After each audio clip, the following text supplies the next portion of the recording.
bienvenida a todos, gracias por estar, por participar. Y venimos, como dijo Ale, ya desde hace casi 2 años, desde la famosa FITECMA 2019 con el modulito de H7, intentando pensar algunas soluciones tecnológicas o de innovadoras. Lo que propusimos para esta charla fue charlar sobre la tecnología y lo que puede aportar la tecnología en la arquitectura social. Para eso, inicialmente, Ale, me parece interesante poder comentar o charlar y compartirles a los que están rápidamente la experiencia que fue la disparadora un poco de todo esto, que fue el H7 y el EMC. Sí, comparto eso. Yo armé como un pequeño resumen, como para meter a todos en tema y contarles en qué estuvimos trabajando y en qué estamos trabajando ahora en relación con eso. Y después, bueno, hacemos una charla un poco más abierta. ¿Te parece? Vamos, yo tengo ahí un punteo de temas, pero me parece interesante poner en Bueno, contexto a través dale. del MC y del H7. Bueno, yo lo voy a contar, sí, lo voy a contar un poco empezando por ahí. En realidad nosotros, como decías muy bien recién vos, Guille, empezamos a trabajar juntos en 2019. Cuando decimos juntos, digamos, es algo difícil de explicar porque juntos es un montón de gente.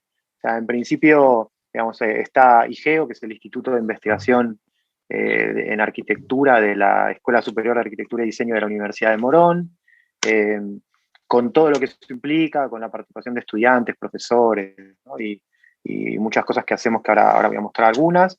También, obviamente, están los estudios personales, ¿no? de cada uno de nosotros, que siempre intervienen como en estas cosas en algún sentido. Hay cosas que empiezan por investigaciones que se desarrollan desde la escuela, otras empiezan por investigaciones que tienen que ver con alguna obra que está haciendo alguno de los estudios, y bueno, y así empiezan como a aparecer asociaciones nuevas.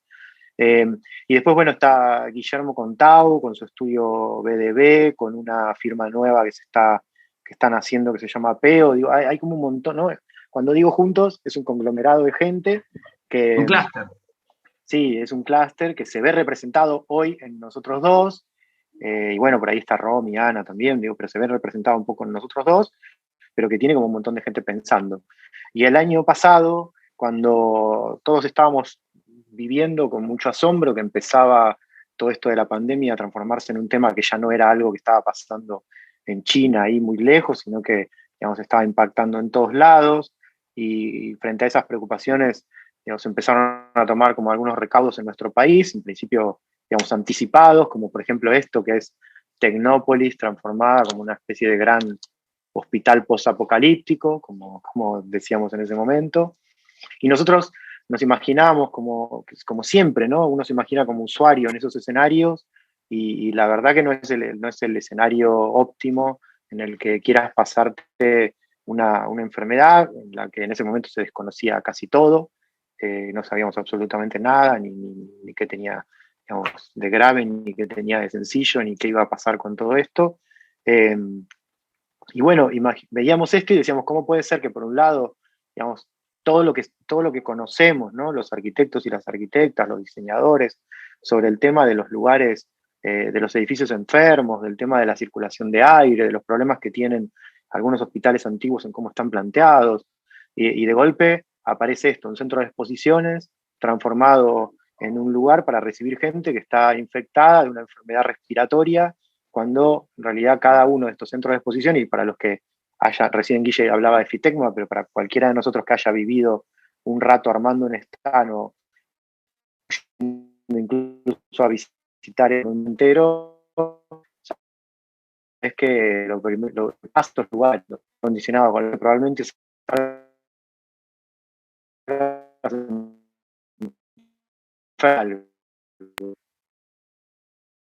nos juntamos y empezamos a plantear alternativas, y ahí salió el MC. Decíamos cómo podríamos pensar un módulo de emergencia comunitario que pudiera prestar servicio no solo a la internación de un paciente en estado crítico, que digo, eso se resuelve por ahí con mucha tecnología, sino a la gente que en ese momento tenía contagio pero era sintomática y había que separarla, o igual que ahora, de su núcleo familiar y llevarlo a algún lado. Entonces nos imaginábamos una sucesión de módulos partiendo de una base muy simple que se construyera de manera muy rápida y muy eficiente, que al empezar a ampliarse y a engancharse unos con otros, digamos, tuviesen no solo la importancia por el cobijo interior que esto plantea, sino por la relación con el aire, con la luz, ¿no? Y con todas las cosas que tienen que ver con, finalmente, con el ser humano y sus posibilidades de curarse más rápido cuando está en un ambiente como mejor ventilado, con contacto con el verde o con el sol. Y empezamos a experimentar con esto, creamos un sistema que se iba replicando, iba permitiendo ser pequeños centros de internación o de atención primaria, a finalmente terminar como de transformarse como en grandes campamentos, ¿no? Temporarios, pero no tanto, porque también estamos pensando que a futuro estos tuviesen como otro rol. Y empezamos a jugar con esto con la idea de que sean oficinas, de que sean centros de vacunación, lugares de atención, descentralización del trabajo que pasaba por ahí en edificios que no estaban ventilados y que ahora, digamos, vamos a tener que pensar y mucho a futuro qué hacer con esos espacios. Y también con la idea de que estos campamentos construyesen en algún punto una idea de ciudad, por ahí en los suburbios o en áreas vacantes de una ciudad de trama densa, y que tuviesen como una noción, ¿no?, urbana, que te permitiesen también no solo dar una respuesta a esta problemática puntual, sino también pensar en la ciudad y en lo que queda para afuera cuando aparecen este tipo de respuestas. Y el MC empezó como a caminar, lo presentamos en muchos lados, bueno, ganó algún premio de arquitectura solidaria, empezamos a mejorar como el sistema tecnológico, en algún momento lo tomó Naciones Unidas mediante un organismo que se llama UNOPS, que es como una especie de brazo activo que tiene Naciones Unidas para generar propuestas y llevar adelante propuestas en países emergentes, como lo llaman, o de economías emergentes. Bueno, digo, todo este tipo de espacios que estábamos pensando se traducen obviamente a una tecnología que permite que esto esté súper aislado, que además, digamos, abriendo ventanas y claraboyas puedas tener como ventilaciones cruzadas en muchas direcciones, que, digamos, entre la luz de manera medida si uno quiere o de manera desmedida también si uno quiere para lograr mejorar como la calidad interior.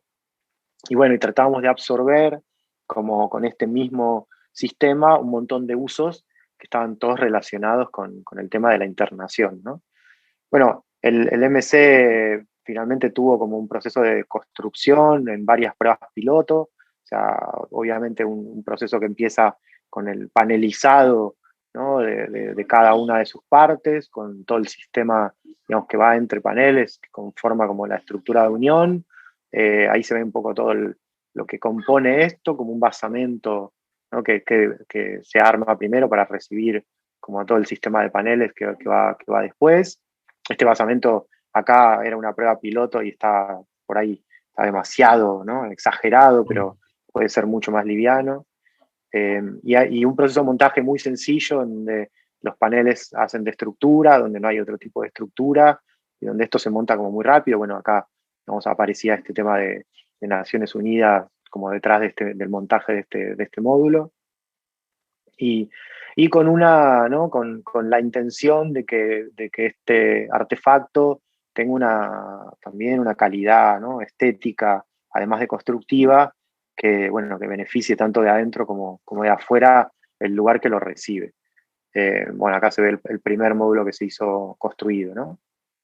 El, eh, el año pasado, bueno, tuvimos muchas reuniones con el tema del MC, y en muchas de esas reuniones pensamos bueno, esto se puede transformar en vivienda muy rápidamente, pensar en un sistema de unión de módulos que permitían no solo hacer crecer como la capacidad de una vivienda para albergar miembros de una familia numerosa, sino también la posibilidad de juntar y de pensar en conjuntos, ¿no?, de vivienda, en pequeños conglomerados familiares, incluso en campamentos para trabajadores, ¿no?, que momentáneamente tienen que resolver el tema de vida con sus familias alejados de su casa principal, digamos. Bueno, empezamos a pensar en todo esto y este año digamos, vimos con mucho asombro cómo se incendiaba, como, bueno, se incendiaron algunos lugares de la Patagonia, y empezamos entonces a ponernos a trabajar con más ahínco en esto.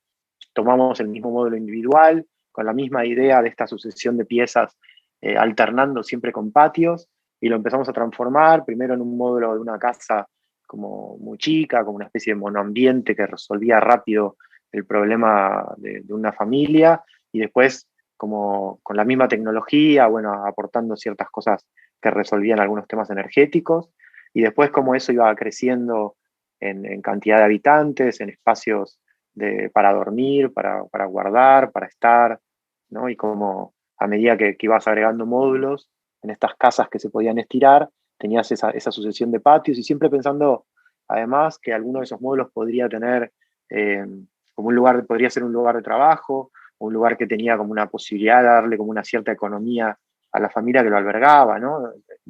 Tratando de coser siempre este tema de la vivienda con el tema del trabajo, que es un tema como muy, muy importante. Entonces, vamos, ahí aparece, bueno, hice lío, pero quise hacer zoom, pero ahí abajo a la izquierda aparece lo que puede ser un taller, ¿no? En vez de ser un cuarto más. Y entonces puedes tener un taller de artesanía o de lo que sea y tener como un local, ¿no? En tu casa, que nos parecía como muy interesante.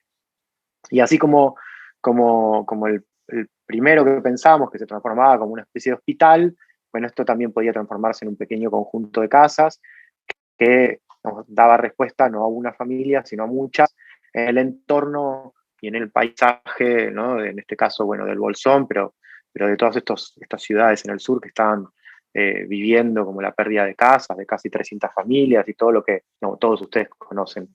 Eh, esta preocupación, ¿no? por poner un poco la tecnología al servicio de los problemas que ocurren a nuestras sociedades o que le ocurren a la gente.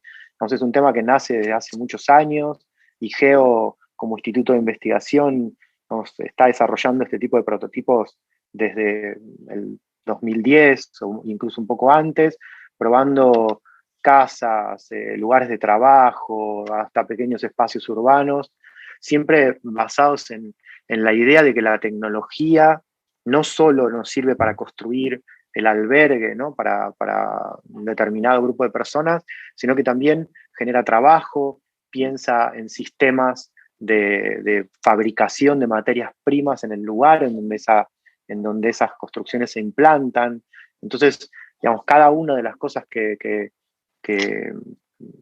pensamos y que intentamos pensar en términos de vivienda o de grandes planes, ¿no? Y que escalados, digamos, pueden producir como el consumo de muchos materiales y la mano de obra de mucha gente, tratamos de generar como asociaciones con el lugar en donde eso se implanta, para que esto no sea como una cosa tercerizada, ¿no? Que el dinero va a un pueblo para hacer vivienda social y termina comprando el cemento en los pocos productores que hay en nuestro país.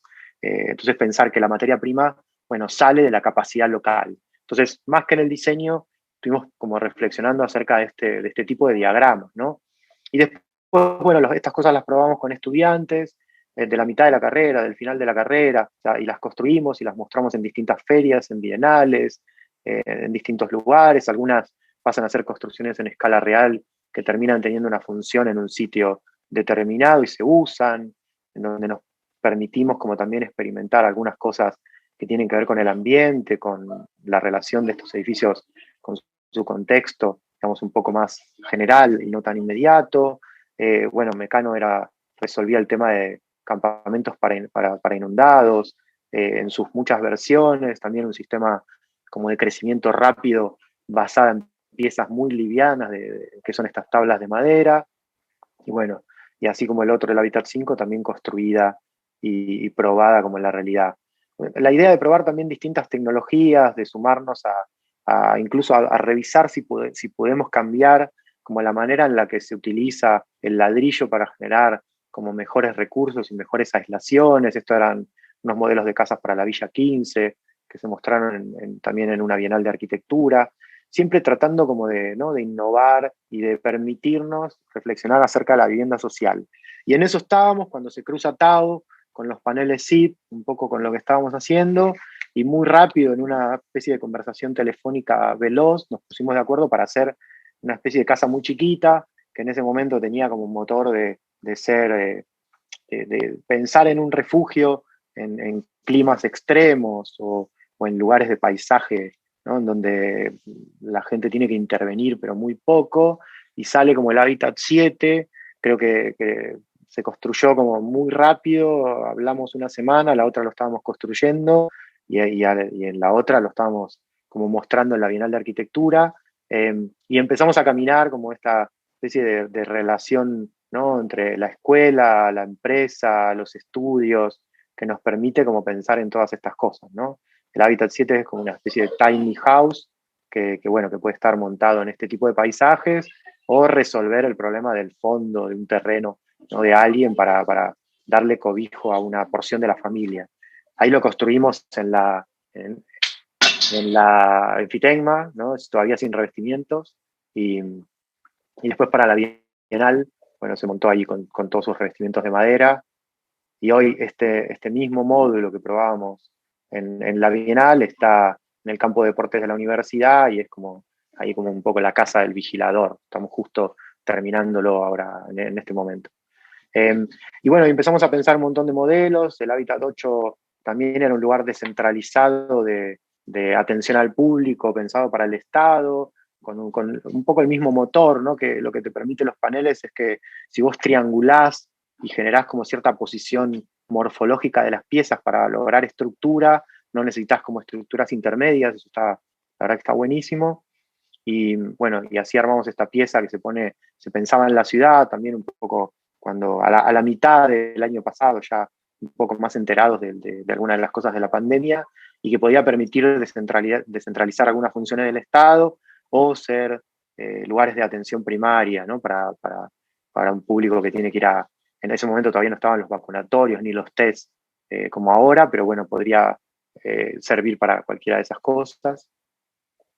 Y el Hábitat 9, que es una propuesta que trajo Guillermo, que era la idea de hacer unas casas para gente en situación de calle, y entonces empezamos a probar con las mismas nociones con las que estábamos trabajando, un módulo que podía ponerse como en dos formatos, tanto horizontal como vertical, y dar cobijo a un grupo de personas, pero al mismo tiempo, digamos, en sus dos posiciones, cambiar como la manera en la que se usa, y permitir armar un conjunto diverso, ¿no? En la ciudad o en el paisaje. Ahora les muestro un poco, pero digamos, básicamente son como unas zonas de dormitorios con algunas zonas de estar en un espacio muy chico, ¿no? Que se construye como muy rápido, donde los materiales están dejados al natural. Esas son las plantas de cuando es vertical, y después cuando es horizontal, bueno, sigue teniendo todo lo mismo, es la misma pieza que se da vuelta, con la misma ventana, la misma escalera, todo igual, que sirve para las dos cosas, pero que genera como espacialidades y lugares de uso como bastante distintos, ¿no? Eh, y lo que sí nos importaba, como un poco como pasaba con el MC, es esta cuestión de que, digo, si bien son módulos que pueden aparecer aislados, que cuando se arma como un grupo de estos, a diferencia de muchas cosas que a veces pasan con ciertas tramas o tejidos que generan la vivienda social, que haya como diversidad, ¿no? Que la uniformidad no sea como la premisa, ¿no? Sino que al revés, que cada usuario sienta que tiene como un lugar determinado, ¿no? O por su posición en el conjunto, o en este caso por su rotación, ¿no? Generando como este tipo de campamentos, ¿no? Un poco más interesantes. Bueno, y eso es como un resumen muy breve y rápido de todo lo que venimos haciendo, y muchas otras cosas más que bueno, no venían al caso hoy, pero que, digamos, son el inicio de esta serie de discusiones que planteó Guillermo ahora para la reunión de hoy, pero que en realidad, digamos, vienen siendo el trasfondo de todos estos trabajos, ¿no? Sí, a ver, miraba y recordaba, digamos, siempre algunas premisas de inicio de todos esos puntos de partida de proyecto. Y un poco la idea de la charla de hoy era contarles, mostrarles rápidamente, porque muchos por ahí que están en la reunión lo conocen, pero otros no, y a partir de ahí tirar algunas estructuras de lanzamiento para pensar, digamos, que sin soluciones innovadoras, digamos, digamos, sin soluciones innovadoras de este tipo de tecnologías, sería imposible dar este nivel de solución. Entonces, la tecnología nos permite poder pensar, pero tenemos que poner al servicio la información de esa tecnología, la versatilidad de esa tecnología y la forma de esa tecnología, para que cada uno desde su inicio proyectual o desde su inicio de pensar pueda aplicarlo. Lo que nos pasa puntualmente a nosotros, yo estoy trabajando con paneles casi ya hace 10 años, o un poco más ya a esta altura, y lo que empieza a suceder de que esta capacidad portante del panel y esta posibilidad de cada vez lograr más prefabricación, pero no prefabricación en el sentido que estamos acostumbrados a conocerla en el mercado, hablo de prefabricación proyectual, ¿no?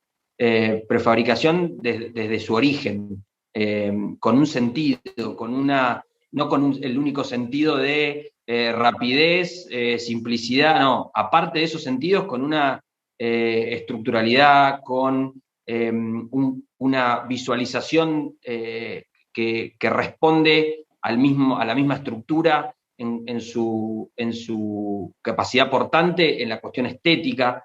Entonces, un poco el objetivo y el trabajo que intentamos, no solamente, digamos, con Alejandro y con estos diseños y estos módulos, sino que, digamos, con cada uno que se acerca, digamos, atado o al equipo, digamos, con alguna necesidad, es tratar de poner a disposición la información, ¿no?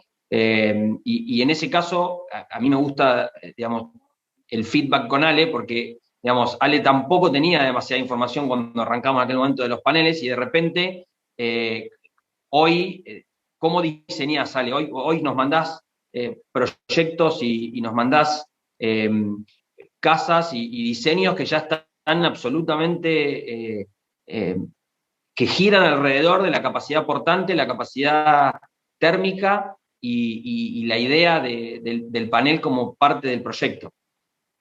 Sí, bueno, eso, a ver, es una cosa que siempre conversamos también con nuestros estudiantes. En realidad, digamos, el proyecto, digamos, difícilmente nace sin una tecnología asociada, ¿no? Digo, es muy difícil iniciar un proyecto, por lo menos cuando estás como con algunas cosas que tienen que ver, como que rondan tu cabeza, que ya te hacen conocer, como materiales y tecnologías. Es muy difícil iniciar un proyecto desconociendo con qué lo vas a hacer, ¿no?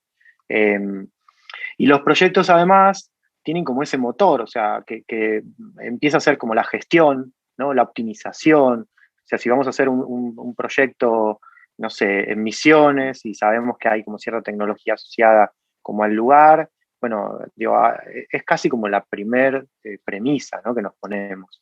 Eh, y creo que, bueno, en la relación con todos estos proyectos que venimos haciendo, algunos, obviamente, los iniciales un poco más intuitivos, ahora lo que empieza a pasar es que descubriendo como las capacidades de estos sistemas de paneles, vos podés decir, bueno, al final, ¿cómo puedo hacer para tener incluso luces más grandes o permitiéndonos usar solo paneles? ¿No? Y empiezan a aparecer como algunas formas y algunas cosas interesantes que finalmente terminan como siendo beneficiosas para el proyecto, ¿no? Porque lo hace caminar por lugares muy distintos digamos, a proyectos hechos con otras tecnologías.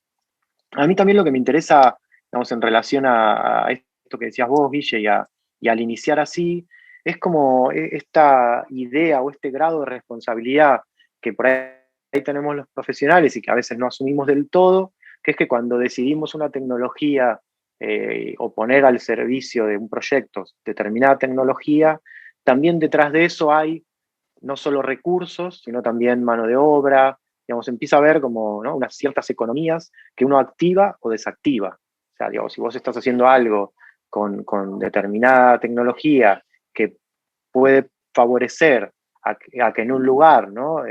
Se genere como la materia prima, como les mostraba hace un ratito, digamos, vos podrías tener un montón de gente trabajando en eso y dar un montón de trabajo, ¿no? Ahora, si vos optás por otros caminos o no pensás sobre eso, bueno, en definitiva va a ser, digo, lo que va a pasar, supongamos, con un país, hablando de una gran escala, es una consecuencia digo, que vos no manejaste. Entonces, cuando se habla de arquitectura social, que es un poco lo que nos convoca como para charlar hoy, digamos, siempre estás pensando como en la escala, ¿no? Digo, y en una macro escala, porque digamos, nos sobra a nosotros son necesidades. Entonces, o sea, siempre estás pensando como en mucha cantidad. Y si, digamos, uno opta por un sistema tecnológico o por otro, lo que hace es finalmente decidir qué industria se va a activar en relación a esa obra o qué industria se va a desactivar en relación a esa obra, ¿no?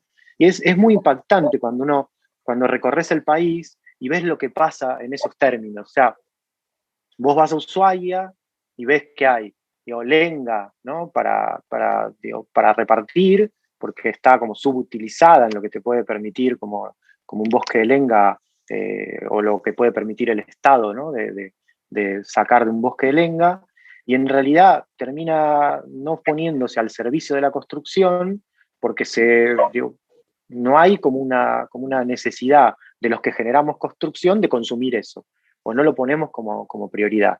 Entonces, esa especie de producto que está ahí a la mano y que está subutilizado termina, digamos, a veces utilizado como para hacer pallet, ¿no? Un producto de mucha calidad, usado para terminar con un producto de muy poca calidad, con una mano de obra poco capacitada y, desde mi punto de vista, con un trabajo como muy poco digno, ¿no? Que es terminar como estar todo el tiempo como encorvado, poniendo clavos, no deja de ser un trabajo, pero es un trabajo que te deja, digamos, muy poco cuando volvés a tu casa, ¿no? A diferencia de la posibilidad que da la construcción de algo, de una casa, o de algo que va a quedar ahí físicamente y que lo vas a ver toda tu vida, y todo lo que eso significa, ¿no? Entonces, si solo miras eso, hay aserraderos montados en Ushuaia para fabricar miles de casas que lo único que hacen es cortar lenga para cientos de millones de pallets. ¿Qué pasa si el Estado, o nosotros mismos como profesionales, empezásemos, ¿no?, a requerir la capacidad de estos aserraderos para construir casas? Y bueno, estaríamos primero revalorizando la inversión que hizo por ahí un aserradero en el sur, pensando en una tecnología y que al final no está pasando. Digamos, estaríamos revalorizando una mano de obra que está capacitada para usar esa madera, pero que hoy la usa como con fines, digamos, no muy nobles en ese sentido, ¿no? Digo, pongo ese pequeño ejemplo, pero hay un montón de otros, ¿no? Digo, miles de planes de vivienda social que terminan construyéndose en cualquier lugar del país con el mismo motor tecnológico y que finalmente no aprovechan la capacidad instalada de un lugar. Vos vas a Misiones para ir al otro extremo y sabés que sobre un tronco caído en un bosque, cualquier aserrador, ¿no?, agarra una motosierra y hace una viga casi perfecta. Y, digamos, y ningún plan de vivienda pide eso. Al contrario, vemos un montón de casas de ladrillo hueco, digamos, mal aisladas, pintadas después de blanco, que van a terminar rojas a la media hora por la lluvia, en el medio o entre parques nacionales, ¿no? Entonces, bueno, con estas dicotomías es con lo que nosotros como diseñadores actuamos y es sobre las cosas que decidimos. Entonces, por eso esta cuestión de la tecnología y finalmente, ¿no?, todas sus implicancias en el mundo de la economía o en la política, me parecen como tan importantes, ¿no? Nosotros, digamos, para eso usamos hace un par de años el término tecnopolíticas. O sea, digamos, cuando decidimos una tecnología, estamos planteando políticas de acción sobre un montón de cosas, o no las estamos haciendo, ¿no? Sí, igual ahí, digamos, yo siempre, digamos, por ya estar, digamos, muchos años en esta dinámica de proponer y encontrar que del lado donde se puede lograr esa masificación, que es el Estado, básicamente, digamos, uno encuentra, digamos, siempre la simplificación y la vuelta a la misma historia. Eh, Veía estos días alguna inauguración de alguna imagen de alguna obra que se está inaugurando y, digamos, cometemos los mismos, volvemos a caer en las mismas circunstancias, y creo que la única manera que realmente, digamos, la innovación tecnológica va a poder irrumpir en la arquitectura social es a través de un serio planteo o cambio de paradigma. Digamos, no podemos a medias intentar de a poquito querer, digamos, o tiene que venir de manera disruptiva, digamos, un cambio estructural, porque si no son arrebatos. Yo siempre cuento, hace un tiempo tuvimos una real vínculo con un estamento del Estado que nos propuso hacer una serie de cantidad de casas muy importante, pero con un diseño de las mismas casas tradicionales que, digamos, que se hacían, con lo cual no se entendía de que el cambio era completo, ¿no? El eje de cambio no era solamente en modificar la materialidad y con eso estábamos y con eso ya está, digamos. Había que cambiar desde la parte proyectual hasta, como vos decís, sale la regionalidad de los materiales, estudiar quiénes son y cuáles son los actores en cuanto a la mano de obra, a la capacidad de los profesionales, a la misma, a lo que vos decís de la lenga por ahí hace pallet y los pallets viajan de Ushuaia a Neuquén a poner fruta arriba, o salen en barcos a otro lado, o el ladrillo que se utiliza en Entre Ríos cruza medio país para llegar ladrillos a un lugar que no los necesita, o se colocan ladrillos. Yo he visto planes y estructuras de obras en lugares como Villa Langostura que tienen ladrillo del 12, o sea, en Villa Langostura. Entonces me da la sensación de que la historia pasa por entender que esto debe ser un cambio de paradigma, y como profesionales o como responsables de ese cambio, si es que decidimos encararlo por ese lado, lo que tenemos que hacer es ser disruptivos en cuanto a la integralidad de todos los factores.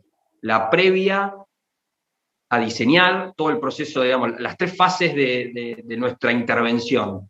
La preliminar, en la elección de materiales, en la elección de la economía que vamos a tocar el sector. La segunda, que es la de la obra en sí misma, aplicando la tecnología para ganarle a lo que necesitemos, ya sea a ganarle a la velocidad para poder construir en el verano en plena cordillera antes que nieve, o construir de manera rápida y liviana sobre pilotes en el medio de un pantano en Entre Ríos, o de la manera que sea. Y la tercera, en la vida útil de la casa. En estos días todo gira alrededor de la sustentabilidad y el ahorro energético y las tarifas, se llenan, digamos, programas de televisión y se llenan horas de discursos y charlas sobre cómo subsidiar a quienes necesitan ser subsidiados por el consumo energético, y nadie habla de que el único ahorro energético real es no consumir la energía. Y tenemos sistemas y tecnología que nos permite bajar hasta un 60%, digamos, los consumos. Entonces, me da la sensación de que, obviamente, que es un poco más a largo plazo, pero si no somos disruptivos en entender de que el cambio es en este instante, lo único que vamos a encontrarnos es, digamos, en el mismo loop, que lo único que va a generar, digamos, es encontrarnos en el mismo lugar unos años por delante. Hace diría ya un par de años, salió una nota en el diario Clarín que, no me acuerdo ahora, siempre me acuerdo del periodista, pero ahora no lo recuerdo, que hablaba de cuáles son los desafíos olvidémonos del Estado, olvidémonos del resto. Nosotros como profesionales, ¿cuál es el desafío de construir casas que van a tener que aguantar, o van a tener que sobrevivir, o van a tener que hacer frente a una necesidad climática, de todo tipo, digamos, de problemas energéticos o de lo que sea, que no podemos dar con la misma solución? Y por último en eso, no me acuerdo quién fue en los cursos que estamos dando con la Cámara de la Madera, alguien hizo un comentario sobre, digamos, imaginémonos nosotros en toda nuestra vida, o sea, analicemos un día completo nuestro. Nosotros básicamente hoy no le damos soluciones a nuestros problemas cotidianos de cualquier tipo, desde cocinar hasta movernos, hasta dormir. No le damos con la respuesta a esas situaciones con las mismas respuestas de hace 50 años, ¿no? Todo cambió. Nosotros evolucionó absolutamente todo. Bueno, nosotros en cuanto a la construcción, la evolución es muy poca. No aplicamos la tecnología que tenemos disponible, seguimos con las mismas estructuras de resolución que no solucionan nada, básicamente. Entonces, yo, digamos, soy un poco más kamikaze en eso, y creo que debe ser disruptivo. Por ahí, a mí me gusta también que por ahí nos cuentes qué está pasando en ese semillero de estudiantes, ¿sí? Porque la percepción que tengo yo es que ahí sí ya viene un cambio muy fuerte de mentalidad, más allá de qué universidad forme a los profesionales, pero me parece que ya viene un preconcepto y una idea de que la tecnología no puede estar ausente en las soluciones de la construcción.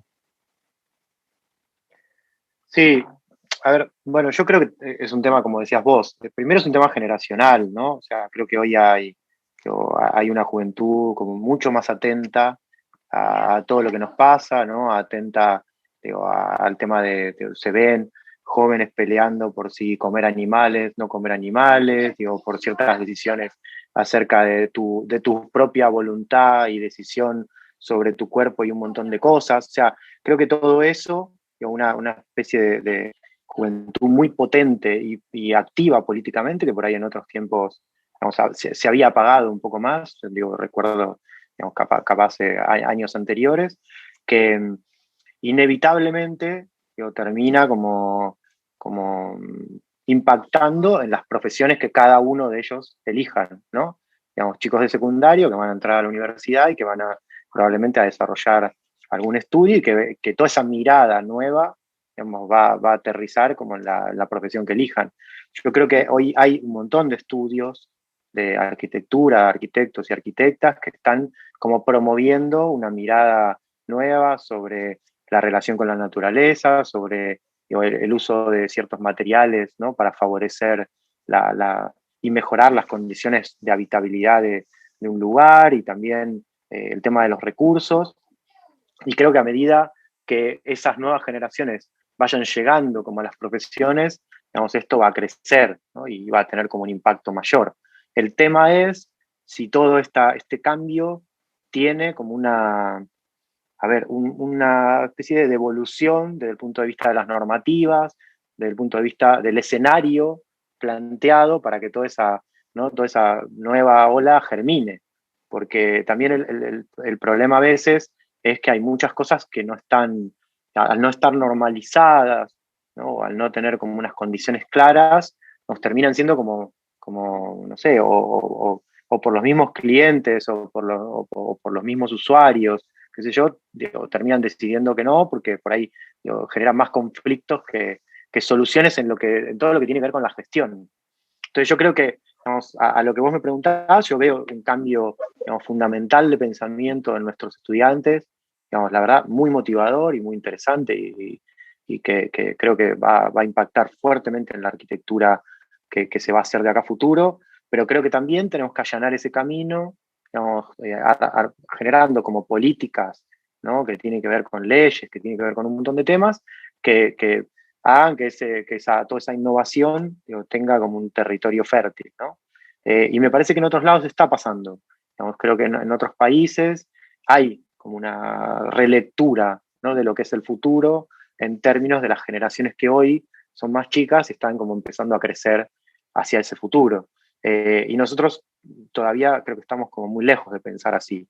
Entonces, digo, por un lado tenemos todo este tema de las tecnologías, ¿no? Y toda esa preocupación por qué pasa con nuestras economías. Por otro lado tenemos como todo un tema de legislaciones que tienen que ver con leyes que todavía no son promovidas y que va a haber que promover, digo, leyes que vienen apareciendo en los titulares de hace mucho, de los materiales que son tradicionales que antes no lo eran, o temas de consumo energético, o terrazas verdes, pero que aparecen en los titulares, pero nunca son leyes de verdad que obliguen, ¿no?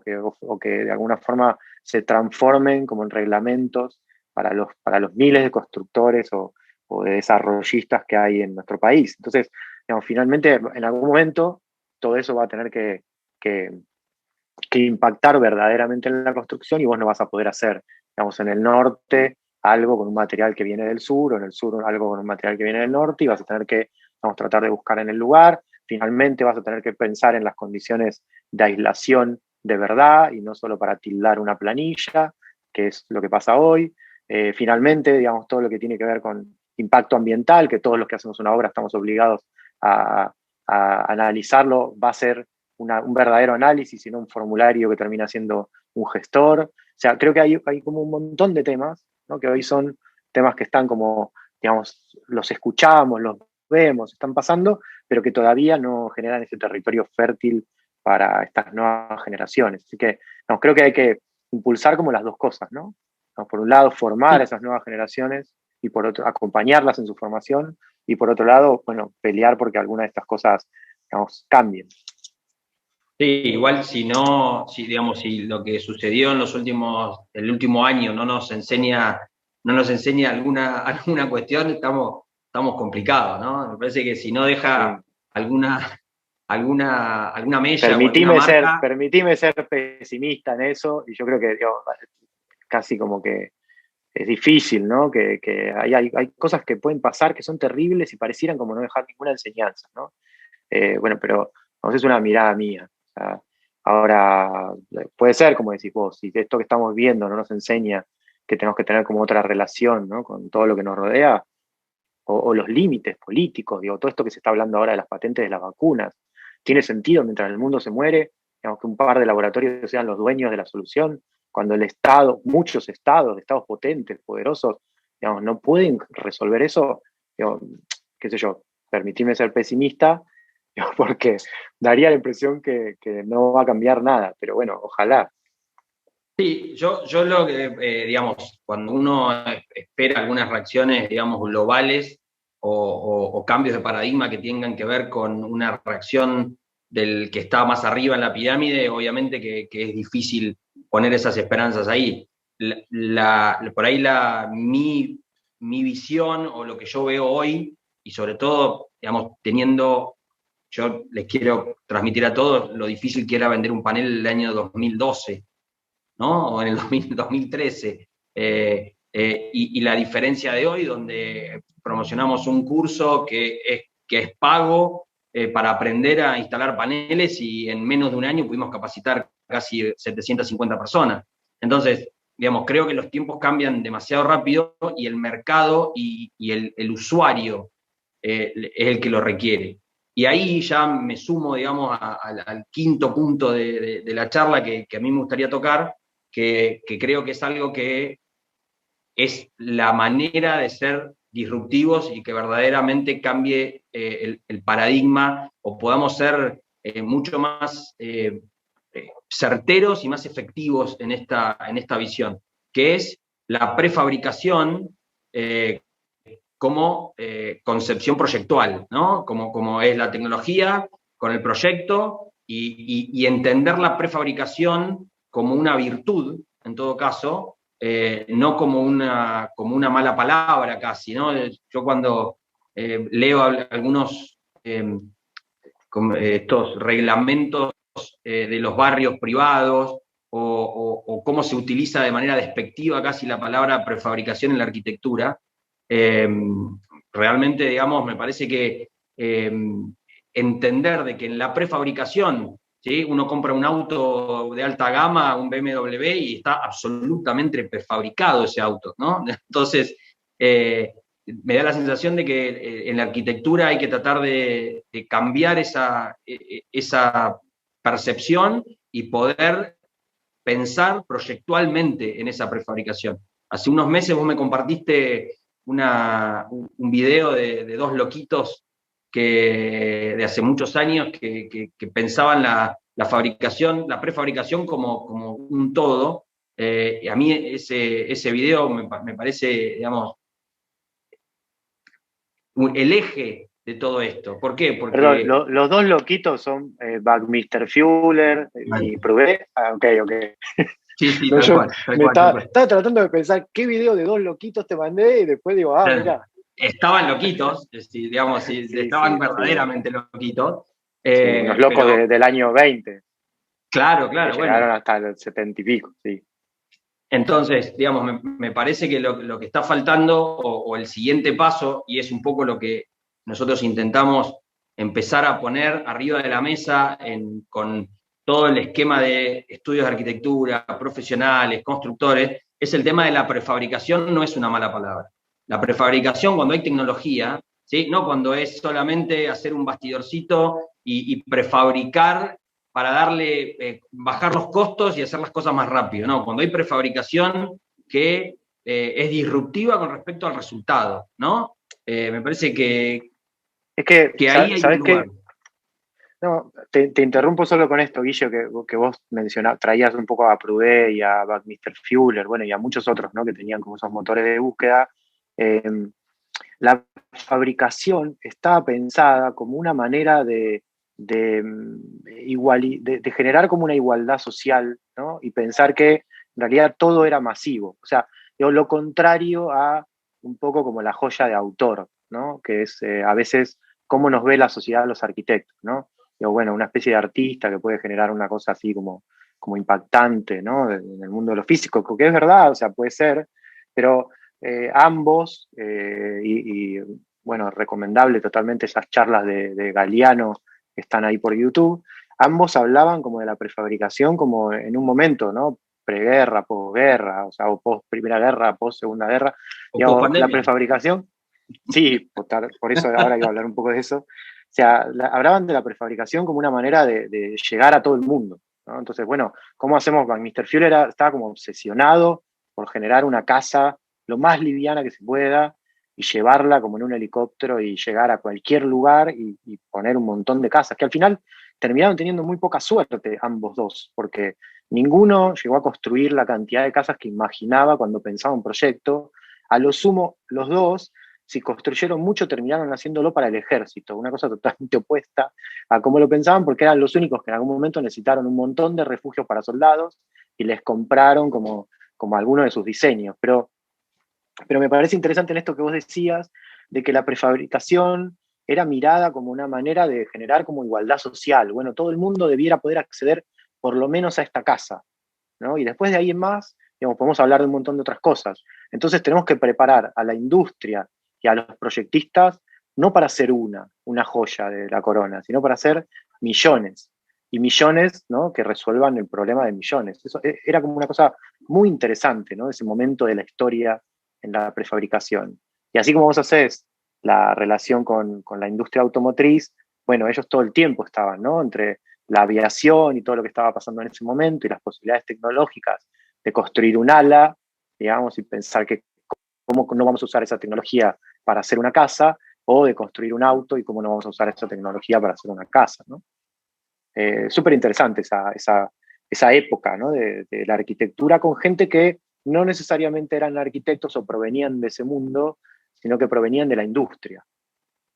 Bueno, un poco Sí, digo, por ahí la relación que hoy tiene, no vos, que digamos, vos con tu estudio arquitecto, pero sí la relación que capaz tiene Tao, ¿no? Con muchos estudios de arquitectura. es que es desde ahí, digamos, porque como vos decís, digamos, uno después está inmerso en la necesidad del cliente, la idea del cliente, la visión, lo que el cliente o el espectro que uno tiene alrededor tiene como incorporado, como qué es lo que debe ser, ¿no? Y entonces uno termina cayendo por ahí en lugares comunes, pero ¿a qué apunto con esto? Digamos, que evidentemente estamos en un proceso en Argentina un poco más profundo porque nosotros estábamos lejos de estas tecnologías, o sea, no teníamos ni siquiera el acceso, digamos, ¿no? Estábamos como blindados a solamente tener una o dos opciones y que casi la construcción en seco o el steel frame, ahí a principios de los años 2000, sea como nada, como un tabú, ¿no? Una especie de lugar difícil de llegar, y la madera, digamos, a nivel nacional está considerada un elemento digamos, como frágil y de poca durabilidad, cuando es, digamos, todo lo contrario. Entonces hay un montón de lugares que hay que ir rompiendo, pero el cambio de paradigma está lanzado, digamos. Cuando uno ve que Amazon saca 10.000 casas, más allá, digamos, de cómo es la historia, y vende 10.000 casas en un par de días, y todo lo que es la prefabricación hoy, la prefabricación en el buen sentido, digamos, no la prefabricación de una solución constructiva rápida y de mala calidad, todo lo contrario.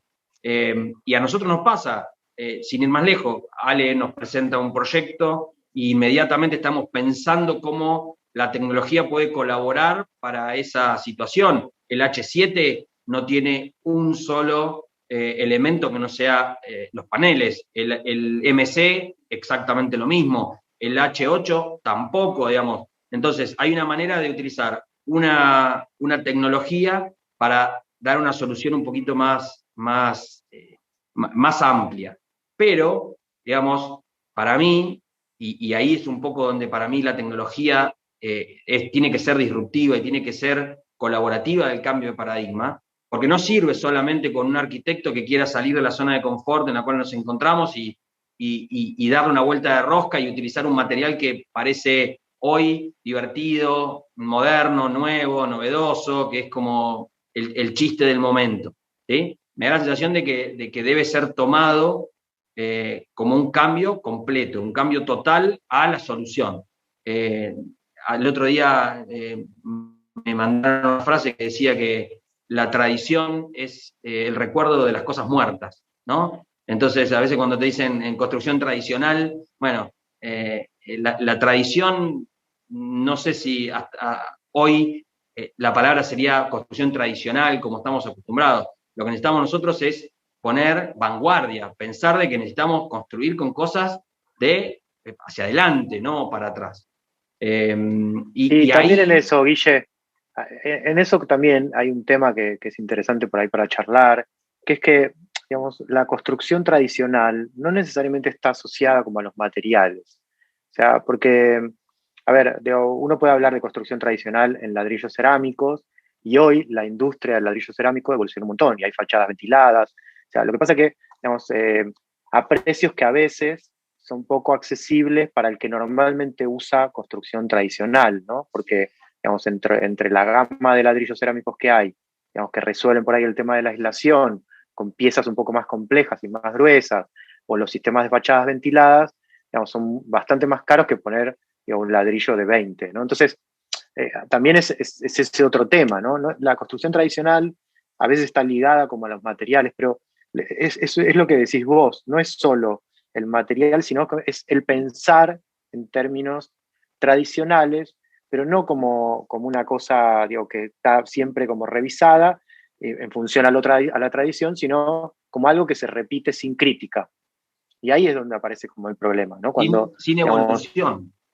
sí, sin ejercer como una crítica, digo, todo el mundo que construye una pared de hueco del 18, digo, para limitar una casa hacia afuera, sabe que lo está haciendo mal. Y si no lo sabe, bueno, no se preparó, no estudió para eso, y lo único que tiene, digo, es el oficio de poner ladrillos.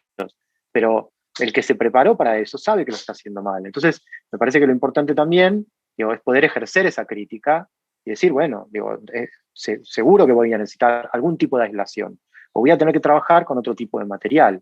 ¿No? Digo, el que pone un techo de chapa y no lo aísla como corresponde, digo, al sur o al norte, digo, está sabiendo que va a cargar un problema sobre el usuario.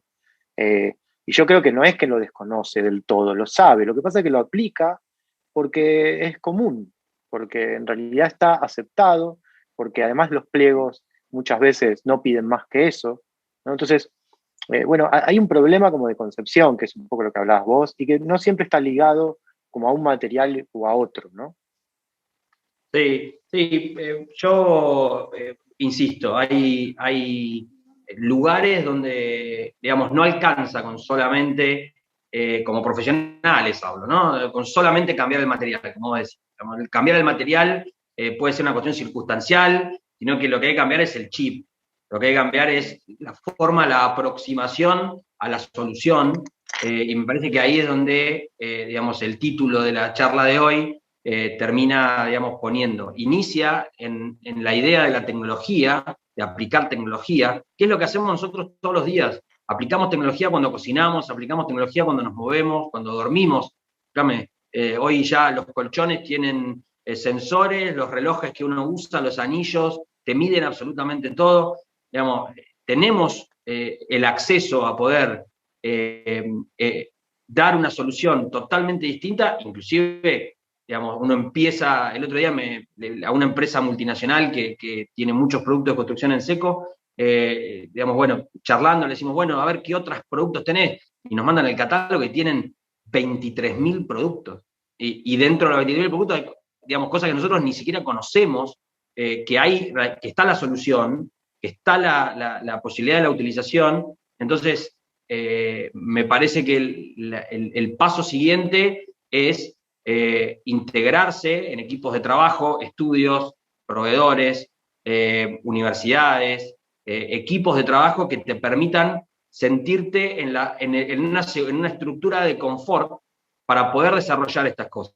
Porque también, digamos, sacar la bandera e ir solo, digamos, a la carga barraca y encontrarte después con problemas de que no sabes cómo, no tenés cómo solucionar una cinguería o no sabés qué cinta colocar, digamos, un poco entender la solución constructiva como un todo y que no hay otra manera que no sea probar, integrarse. Digamos, estos días, Ale, la prueba de uno de los modelos de casa que nos mandaste, digamos, de esta estructura casi, digamos, repetitiva, sándwich que va conectándose, la cantidad de disparadores de solamente ese pensamiento, o sea, ¿cuántos 3D fueron y volvieron entre el estudio y la fábrica?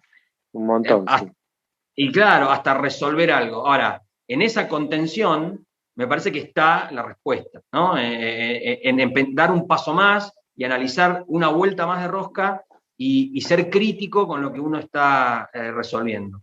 Pero bueno, entiendo y yo estoy muy contento de lo que pasó este último año, porque por ahí vos tenés una mirada un poco más pesimista en el sentido de que las cosas, obviamente, es que si no cambian en la punta de la pirámide es difícil que cambien más abajo. Pero en este caso yo estoy, digamos, muy convencido, sobre todo por el día a día. Ya no son arrestos individuales de algunos estudios o algunas.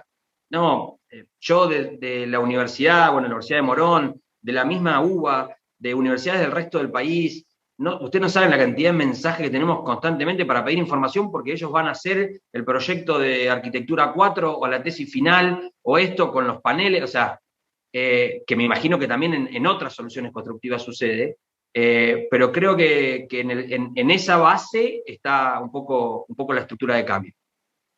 Bueno, gracias Ale, como siempre. No, un placer, Guille, y gracias a todos los que nos escucharon por un rato y se metieron como en todo esto. Tal cual. Gracias Los a todos. saludamos desde acá.